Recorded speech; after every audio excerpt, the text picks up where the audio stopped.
Welcome to our YouTube channel sensible pharmacist. आज हम बात करेंगे एम्स फार्मासिस्ट के एग्जाम के बारे में। तो उनके क्वेश्चंस के बारे में हम डिस्कस करते हैं। जो फर्स्ट क्वेश्चन है वो है ऑर्गेनोफॉस्फेट पॉइजनिंग होती है वो किससे ट्रीट होती है।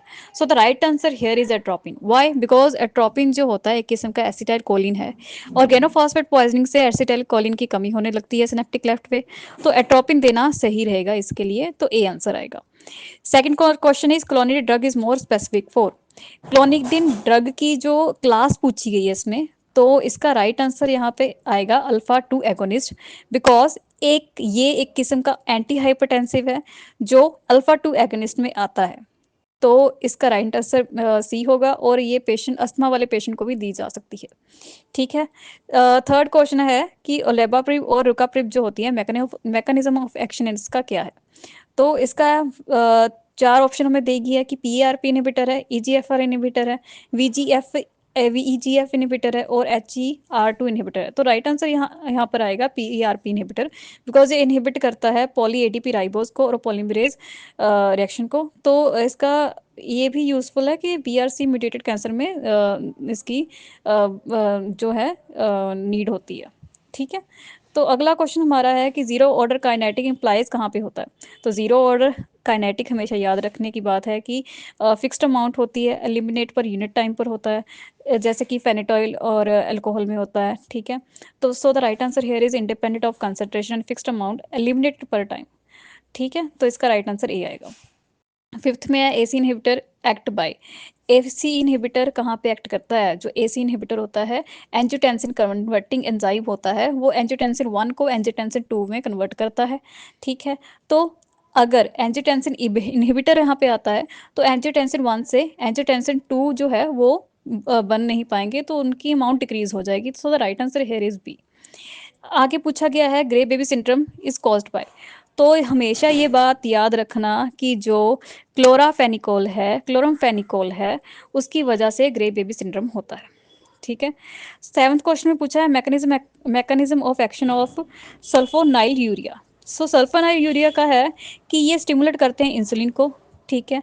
By blocking ATP sensitive potassium channels in the pancreatic beta cells. Okay, so the right answer here is they stimulate insulin release by blocking ATP sensitive potassium channels in pancreatic beta cells. Eighth में पूछा है main side effect of metformin के क्या है। तो हमेशा ये याद रखने की बात है, जो लैक्टिक एसिडोसिस होता है वो मेटफॉर्मिन की वजह से होता है। ठीक है। तो यहाँ पे हमारा ए आंसर आएगा। तो कभी कभी हम डाई देते हैं मेटफॉर्मिन, अगर किसी पेशेंट का मालूम नहीं चलता कि हाँ कि इसे मेटफॉर्मिन चलती है, उसको डाई देते हैं तो लैक्टिक एसिडोसिस होने के चांसेस होते हैं।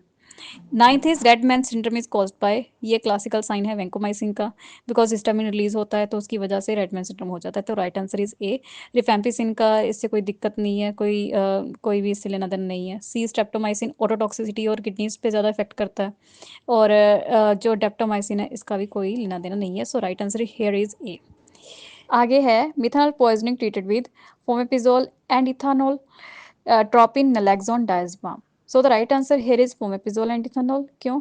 बिकॉज ये जो होती है अल्कोहल डिहाइड्रोजिनेज को इनहिबिट करती है, तो ये प्रिवेंट करेगी टॉक्सिक मेटाबोलाइट फॉर्मेशन को। सो the right answer here is A. 11th में पूछा गया है कि warfarin induce bleeding is treated with, किससे ट्रीट होती है। तो इसका राइट आंसर विटामिन के है।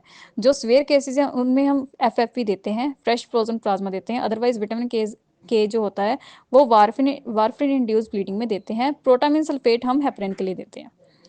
ट्वेल्थ क्वेश्चन में है if levodopa is given with vitamin B complex, specifically हम बोलते हैं इसे पिरिडॉक्सिन B6, तो इससे क्या होगा। तो इससे कुछ नहीं होगा, जो पिरिडॉक्सिन है वो इंक्रीज कर देगा पेरिफेरल मेटाबॉलिज्म ऑफ लेवोडोपा, जिसकी वजह से इसकी जो एफिकेसी है रिड्यूस हो जाएगी। तो इसका आंसर जो आएगा वो डिक्रीज इफ एक्शन आएगा, इसका आंसर बी आएगा। 13th क्वेश्चन में पूछा गया है कि सेफेट नसेड इन प्रेगनेंसी, तो इसका राइट आंसर पैरासिटामोल आएगा। इंडोमिथासिन जो होगा वो डक्टर्स जो हम बोलते हैं डक्टर्स आर्टियोसिस है उसको पेटेंट उसके ट्रीटमेंट के लिए यूज़ करते हैं। तो इंडोमिथासिन नहीं आएगा। इबोप्रोफिन और एस्पिरिन भी हम नहीं देंगे। तो right answer here is A. 14th में पूछा गया है कि patient shows dry as a bone, blind as a bat, red as a beet and as a hitter. सो इसका क्या होगा। आंसर क्या होगा? तो इसका आंसर होगा एंटीकोलिनर्जिक पॉइजनिंग, ठीक है। एट्रोपिन का ओवरडोज हो गया तो इसकी वजह से ये सिम्टम आ रहे हैं, ठीक है। 15th में है Windows operating system is developed by, तो विंडोज जो होती हैं वो माइक्रोसॉफ्ट के द्वारा ही ऑपरेट की जाती हैं, तो इसका राइट आंसर ये होगा।